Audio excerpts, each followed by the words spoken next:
नमस्कार। मैं स्नेहा, आपकी होस्ट, एक बार फिर से आपका स्वागत करती हूँ आपके अपने चैनल डर का घर में। आज जो मैं कहानी आपके लिए लेकर आई हूँ, ये कहानी है सुनीता की। सुनीता और उसके दादाजी की। सुनीता के माता पिता का देहांत बहुत समय पहले ही हो चुका था। सुनीता की परवरिश उसके दादाजी ने ही की थी। सुनीता के माता पिता के देहांत के बाद उसके दादाजी ने उसकी परवरिश माता पिता से बढ़ के की थी। उनका लगाव भी अपनी पोती के साथ इतना ज़्यादा था कि उन्हें भी अपनी ज़िंदगी में कभी भी अपने बेटे और बहू की कमी उस तरह से नहीं खली जैसे कि एक पिता को खलती है, क्योंकि सुनीता हर वक्त हर समय अपने दादाजी से ही चिपकी रहती थी। सुनीता के लिए उसकी पूरी दुनिया सिर्फ और सिर्फ उसके दादाजी ही थे। धीरे धीरे समय गुजरता गया और सुनीता बड़ी होती गई। जैसे जैसे सुनीता बड़ी होती जा रही थी, वैसे वैसे सुनीता बाहर की दुनिया में ज़्यादा अपना समय बिताना अब पसंद करने लगी थी। वो सुनीता जो कि 2 मिनट के लिए भी अपने दादाजी से दूरी बर्दाश्त नहीं कर सकती थी, वो सुनीता अब कॉलेज में जाने के बाद धीरे धीरे कॉलेज में रहना, अपने दोस्तों के साथ ज़्यादा वक्त बिताना ज़्यादा पसंद करने लगी थी। सुनीता जो कि हर वक्त कॉलेज या फिर स्कूल के क्लासेस ख़त्म होने का इंतज़ार किया करती थी ताकि वो तुरंत भागकर अपने घर पहुंच जाए, अपने दादाजी के पास रहे। अब वो धीरे धीरे दादाजी के कॉल्स भी अवॉइड करने लगी थी। वो अब धीरे धीरे अपने दादाजी से झूठ भी बोलने लगी थी, सिर्फ और सिर्फ अपने दोस्तों के साथ वक्त बिताने के लिए। दादाजी को शुरू शुरू में ये चीज़ें बहुत ज़्यादा समझ में नहीं आ रही थी। उन्हें भी ऐसा लगता था कि हाँ, बच्ची शायद सही कह रही है, वो पढ़ाई कर रही है।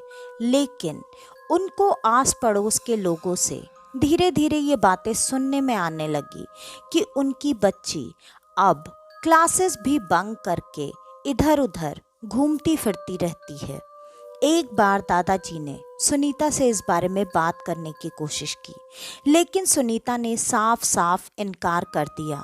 उसने कहा, दादाजी, आपको सच में ऐसा लगता है कि मैं आपसे झूठ बोलूँगी और मैं क्लासेस और पढ़ाई छोड़ करके घूमने के लिए जाऊँगी? आपको तो पता है ना पढ़ाई में मेरा कितना मन लगता है, और आपको मेरे नंबर्स भी पता हैं, फिर भी आप ऐसे कैसे किसी की बातों में आ सकते हो? दादाजी को भी सुनीता की बात कहीं ना कहीं सही लगी, क्योंकि सुनीता सच में पढ़ाई में काफ़ी अच्छी थी। हमेशा बचपन से लेके अभी तक उसके नंबर्स बहुत अच्छे आते रहे थे। लेकिन इस बार पहली बार ऐसा हुआ था कि फर्स्ट सेमेस्टर के एग्ज़ाम में ही उसके नंबर्स बहुत कम आए थे। वो अपने नंबर खुद ही देखकर घबरा गई थी। उसको अब ये लग रहा था कि शायद ये नंबर्स देखने के बाद दादाजी अब उस पर ज़्यादा गुस्सा करेंगे। इस वजह से सुनीता ने पहली बार अपने दादाजी से अपने रिज़ल्ट की भी बात छुपा ली, और ये बात दादाजी को कॉलेज वालों के माध्यम से पता चली। लेकिन दादाजी ने इस बार सुनीता से कुछ भी सवाल नहीं किया। उन्होंने सोचा कि शायद सुनीता खुद ही उनसे ये बात कहेगी। यही करते करते धीरे धीरे दिन बीतने लगे और अब दादाजी के सब्र का बांध टूट चुका था। उन्होंने आखिरकार सुनीता से इस बारे में बात करने का फैसला किया, और बात करने का नतीजा ऐसा हुआ जो कि बिल्कुल नहीं होना चाहिए था। सुनीता ने आज पहली बार अपने दादाजी से लड़ाई की। उसने ऊंची आवाज़ में अपने दादाजी को बहुत बुरी तरीके से जवाब दिया, और उसने ये भी कहा कि मैंने हमेशा अपनी ज़िंदगी आपके मुताबिक बिताई है, लेकिन अब मैं ऐसा नहीं कर सकती। मैं आपके अंडर दब के नहीं रहना चाहती। मैं दुनिया देखना चाहती हूँ, मैं लोगों के बीच में रहना चाहती हूँ, मैं दोस्ती यारी करना चाहती हूँ। मैं अपनी ज़िंदगी अब खुद अपने पैरों पर खड़ी होकर बिताने के लायक हूँ, इसलिए मुझे आपकी अब कोई ज़रूरत नहीं है। सुनीता के बस इतना कहने की ही देरी थी। दादाजी को इतना बुरा झटका लगा। दादाजी इस झटके को बिल्कुल बर्दाश्त नहीं कर पाए और अचानक से वो ज़मीन पर गिर गए। उन्होंने अपने सीने को पकड़ा हुआ था। वो दर्द से कराह रहे थे, रो रहे थे, लेकिन सुनीता काफ़ी देर तक दूर खड़ी होकर उनको सिर्फ निहार रही थी।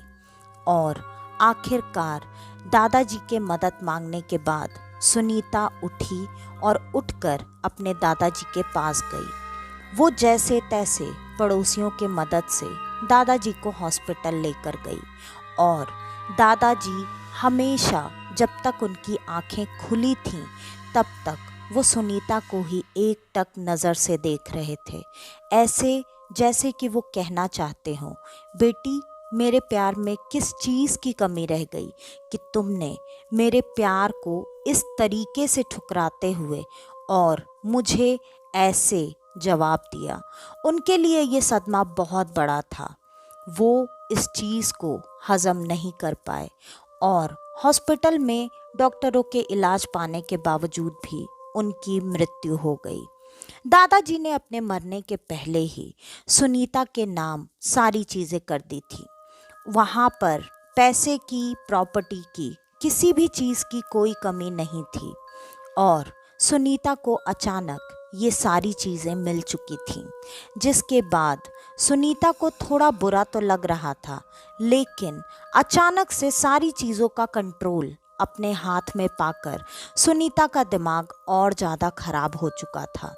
वो जब घर में अपने दादाजी का अंतिम संस्कार करके आई तब उसने एक नज़र पूरे घर पर दौड़ाई। वो घर नहीं, वो बहुत बड़ी कोठी थी।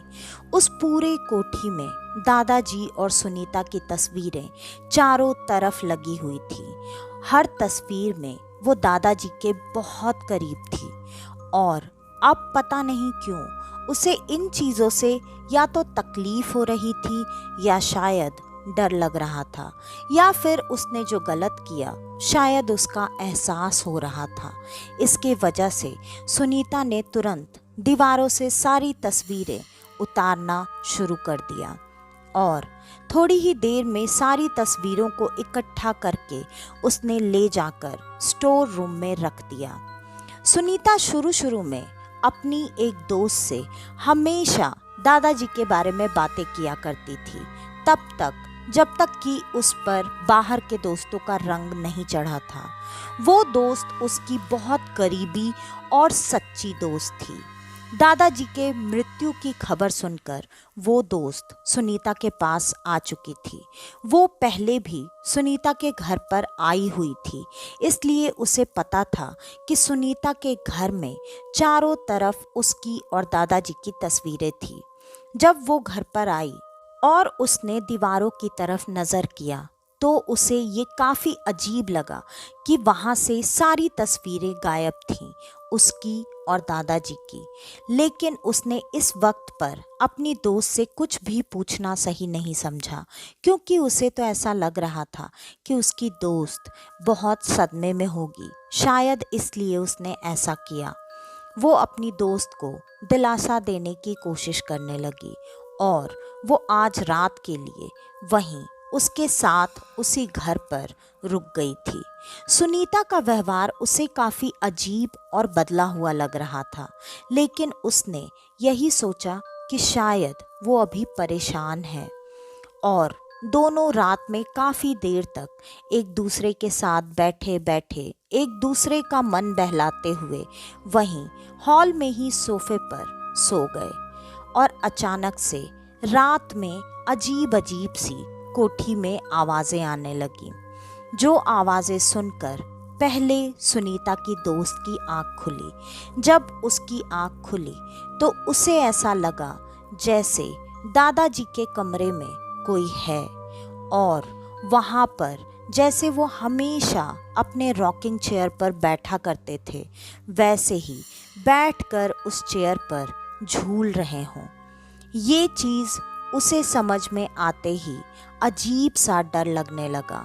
उसको डर के मारे सिहरन होने लगी। फिर भी जैसे तैसे वो उठकर उस कमरे की तरफ आगे बढ़ने लगी। तब तक सुनीता की भी आंखें खुल चुकी थीं और अचानक सुनीता ने पीछे से अपनी दोस्त को आवाज़ दिया।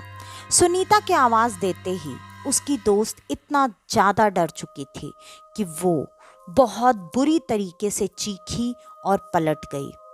उसके ऐसे चीखने की ही देरी थी कि उसे जो महसूस हो रहा था और दिखाई दे रहा था दादाजी के कमरे में, वो सारा नज़ारा अचानक से गायब हो गया, ऐसे जैसे कि वो कोई आंखों का वहम हो। सुनीता की दोस्त अब इतना डर चुकी थी कि वो अपनी दोस्त को सारी बातें बताना चाहती थी, लेकिन डर की वजह से उसके मुंह से आवाज़ तक नहीं निकल रही थी। वो बार बार सिर्फ दादाजी के कमरे की तरफ इशारा किए जा रही थी। सुनीता ने अपनी दोस्त को संभालने की बहुत कोशिश की, लेकिन आखिरकार सुबह होते ही वो दोस्त वहाँ से सुनीता को अकेली छोड़कर अपने घर जा चुकी थी। घर पर पहुँचने के बाद उसके माता पिता ने जब उसकी हालत देखी तो उन्होंने उससे सवाल किया। उसने सारी बातें विस्तार पूर्वक अपने माता पिता को बता दी। माता पिता ने यही कहा कि वैसे भी 13 दिन तक जब तक सारी रस्में पूरी नहीं हो जाती हैं, आत्मा यहीं इसी दुनिया में अपने सबसे करीबी इंसान के आसपास ही भटकती होती है। और वैसे भी दादाजी के लिए तो उनकी पूरी दुनिया ही सुनीता थी, इसलिए इसमें कोई बड़ी बात नहीं है बेटा, घबराओ मत। ऐसा अगर कुछ देखा भी है तो ऐसी चीज़ें अभी 13 दिन तक ज़्यादा शक्तिशाली नहीं होती, तो वो नुकसान नहीं पहुंचाएंगे। और फिर वो दोस्त अपने ही घर में रुक गई। यहाँ सुनीता उस पूरे कोठी में बिल्कुल अकेली थी। धीरे धीरे दिन बीतने लगे और सुनीता को हर रोज़ दादाजी के कमरे में दादाजी के होने का एहसास ठीक उसी तरह से हुआ करता था जैसे कि पहली रात उसकी दोस्त को हुआ था।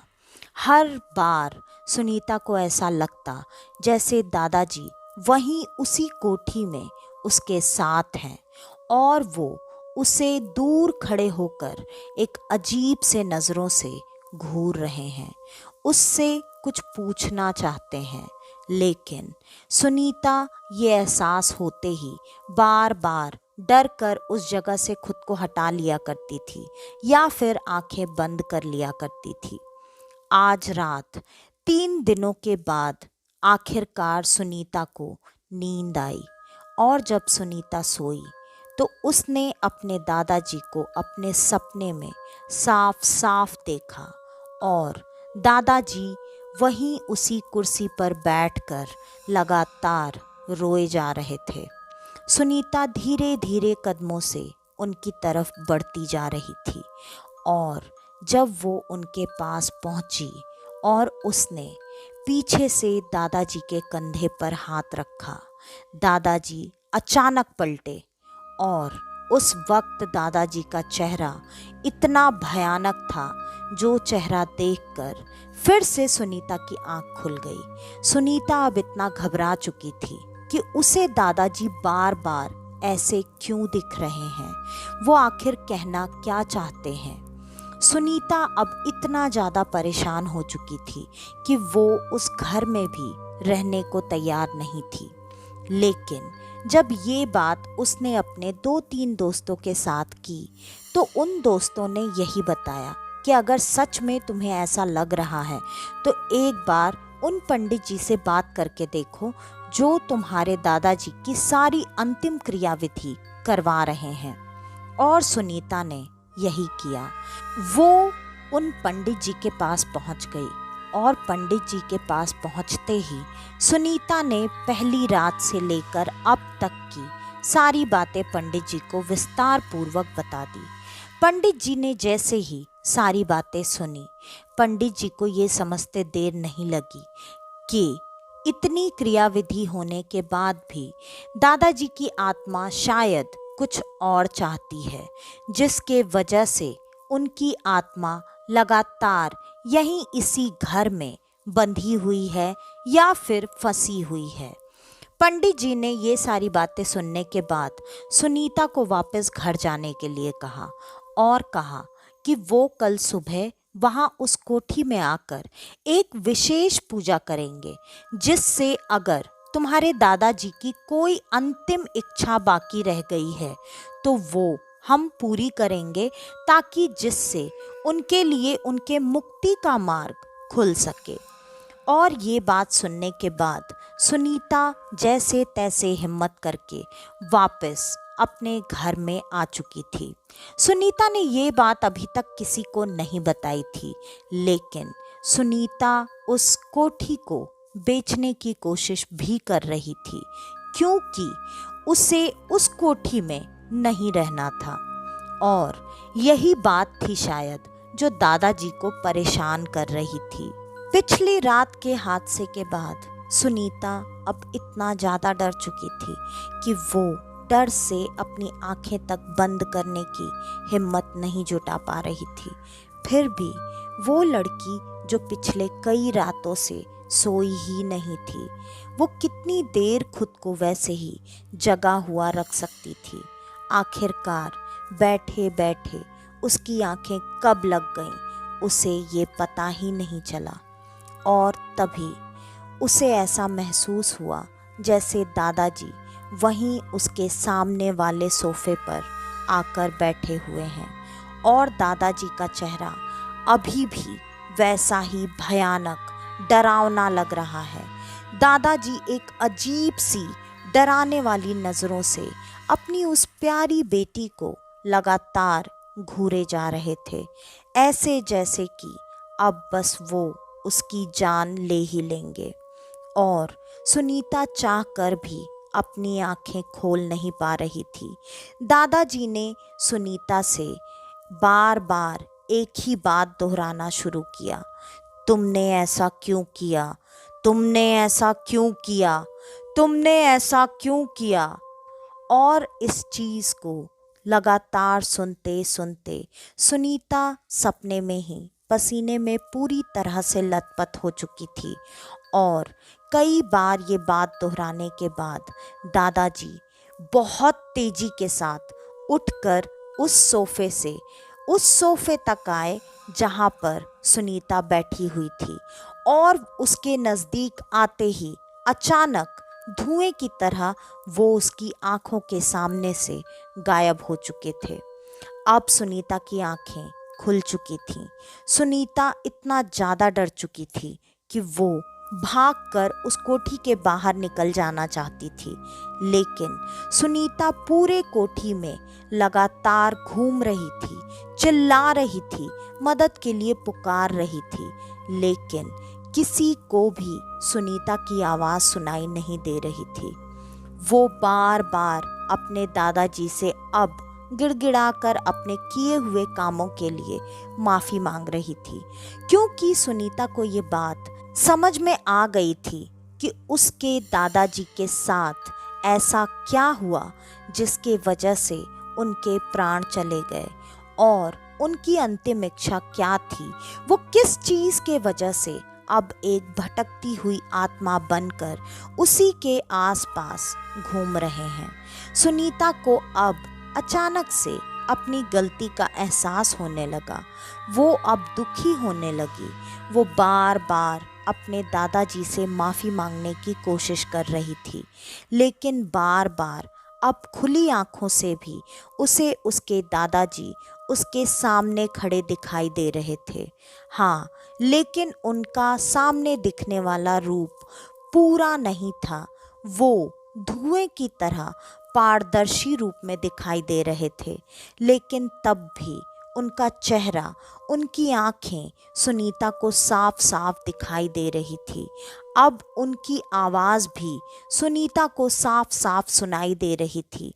सुनीता बार बार माफ़ी मांगती जा रही थी, और आखिरकार वो डर कर बेहोश होकर वहीं गिर गई। अगली सुबह पंडित जी अपने बताए हुए समय के मुताबिक वहां कोठी पर पहुंच चुके थे। कोठी पर पहुंचने के बाद बहुत देर तक लगातार वो दरवाज़ा बजाते रहे। काफ़ी देर तक दरवाज़ा बजाने के बाद आखिरकार सुनीता की आँख खुली। अब उसे दरवाज़ा साफ साफ दिखाई दे रहा था। वो भागकर दरवाजे के पास पहुंची और उसने दरवाज़ा तुरंत खोल दिया।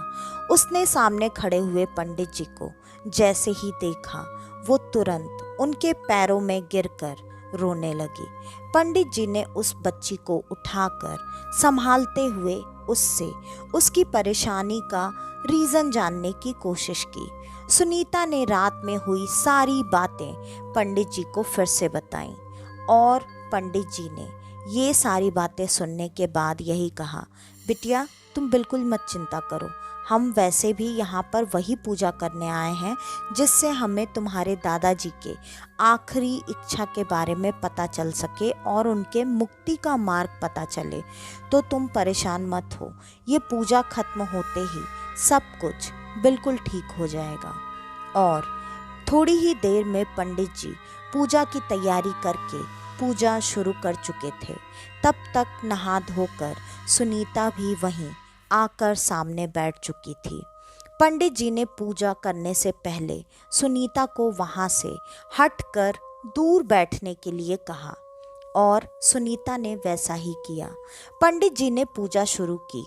उनको ज़्यादा मेहनत करने की ज़रूरत नहीं पड़ी क्योंकि दादाजी वैसे भी अपनी इच्छा बताने के लिए पहले से ही बहुत आतुर थे। वो तुरंत ही पंडित जी के सामने प्रकट हो चुके थे और उन्होंने सारी बातें पंडित जी को बता दी। और पंडित जी ने थोड़ी ही देर में पूजा समाप्त करके जब वो वहाँ से उठे, तब वो सुनीता के पास जाकर उससे यही सवाल करने लगे कि बेटा तुमने अपने दादाजी के साथ ऐसा क्यों किया। ये सवाल सुनते ही मानो सुनीता के होश उड़ चुके थे। वो सारी बातें जानती थी, समझती थी, फिर भी अनजान बनने की कोशिश कर रही थी।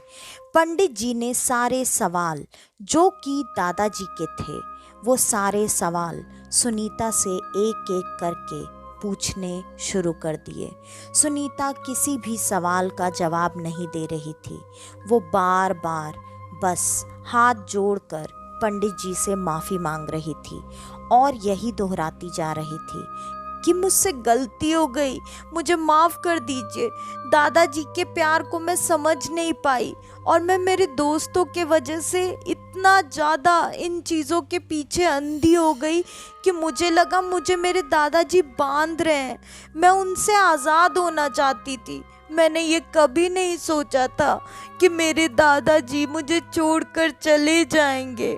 मुझे बहुत बुरा लग रहा है, मुझे माफ़ कर दीजिए। मेरे दादाजी को बोलिए कि वो अब अपनी मुक्ति पाले, क्योंकि मैं आज भी उनसे उतना ही प्यार करती हूँ जितना मैं पहले प्यार करती थी। ये सारी बातें सुनकर शायद पंडित जी को सुनीता की बातें समझ में आ गईं और पंडित जी के ठीक पीछे दादाजी वहीं उसी कोठी में उसी धुंधले से आधे अधूरे रूप में खड़े थे।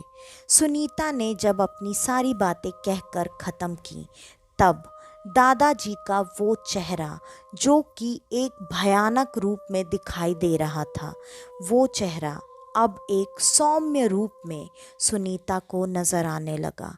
अब सुनीता अपने दादाजी को देखकर काफ़ी खुश महसूस कर रही थी। वो भागकर अपने दादाजी के पास जाकर उनके पैरों को पकड़कर उनसे माफ़ी मांगना चाहती थी, लेकिन उसके देखते ही देखते उसके दादाजी वहाँ से धुएं की तरह अचानक गायब हो गए।